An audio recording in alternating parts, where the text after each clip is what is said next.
Bismillahirrahmanirrahim. Assalamualaikum warahmatullahi wabarakatuh. Perkenalkan, nama saya Anissa Salsabila dari kelas 1A Jurnalistik dengan NIM akhir 150. Di sini saya akan menjelaskan beberapa materi dengan mata kuliah Sejarah Peradaban Islam. Materi pertama yaitu adalah Khulafaur Rasyidin. Khulafaur Rasyidin adalah 4 pemimpin setelah Nabi Muhammad wafat. Mereka adalah Umar bin Khattab, Abu Bakar As-Siddiq, Ali bin Abi Thalib, dan Utsman bin Affan. Masa kepemimpinan mereka berjalan dari 632 hingga 661 Masehi.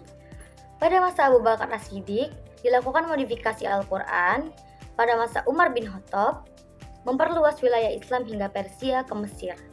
Sedangkan pada masa Utsman bin Affan menyempurnakan mushaf Al-Quran yang kita kenal sekarang.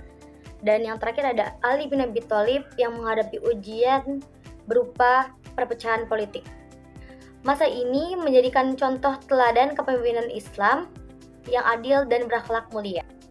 Selanjutnya, saya akan menjelaskan tentang sejarah dan perkembangan dinasti Umayyah.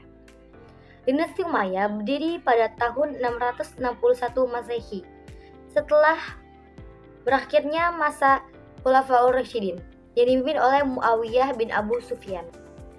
Kekuasaan Umayyah berpusat di Damaskus, Suriah. Pada masa ini, wilayah Islam semakin luas hingga Spanyol di barat dan India di timur. Pada masa pemerintahan Umayyah, banyak juga melakukan pembangunan seperti Masjid Megah dan sistem administrasi negara. Bahasa Arab mulai dijadikan bahasa resmi pemerintahan. Namun dinasti Umayyah juga banyak mengalami masalah. Ada masalah perebutan kekuasaan dan ada masalah kesenjangan sosial antara Arab dan non-Arab. Namun pada akhirnya pada tahun 750 Masehi, dinasti Umayyah runtuh dan digantikan oleh dinasti Abbasiyah. Selanjutnya, saya akan menjelaskan tentang perkembangan dan kemunduran Islam pada masa dinasti Abbasiyah.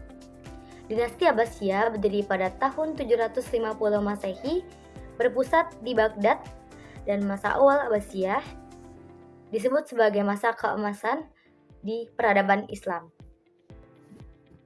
Banyak kemajuan ilmu pengetahuan, matematika, kedokteran, filsafat, dan astronomi. Kota Baghdad menjadi pusat ilmu dunia dengan berdirinya Baitul Hikmah, tempat para ilmuwan berkumpul dan menerjemahkan karya ilmiah. Namun seiring berjalan waktu, dinasti ini melemah karena terjadi pemberontakan daerah, konflik internal, serta serangan dari luar seperti Perang Salib dan serangan bangsa Mongol. Puncak kehancuran terjadi pada tahun 1258 Masehi ketika Baghdad diserang oleh pelabuhan. Dengan demikian, hancurlah kejayaan dinasti Abbasiyah.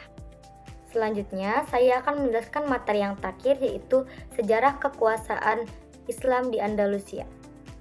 Islam masuk ke Andalusia, Spanyol pada tahun 711 Masehi, dipimpin oleh Tariq bin Ziyad. Di sana berdiri pemerintahan Islam yang kemudian berkembang maju menjadi pusat kemajuan ilmu dan kebudayaan di Eropa. Cordoba menjadi kota paling maju dengan perpustakaan besar, universitas, rumah sakit, seni, sains, dan arsitektur. Tokoh-tokoh besar seperti Ibnu Ar-Rushd Al-Zahrawi dan Ibnu Hazm lahir di Andalusia. Namun, perpecahan internal dan ketekanan dari kerajaan Kristen di utara menyebabkan kekuasaan Islam melemah.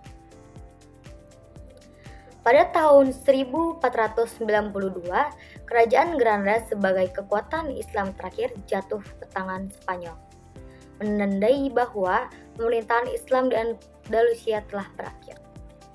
Terima kasih. Sekian materi dari saya, kurang dan lebihnya mohon maaf. Wassalamualaikum warahmatullahi wabarakatuh. Bye-bye.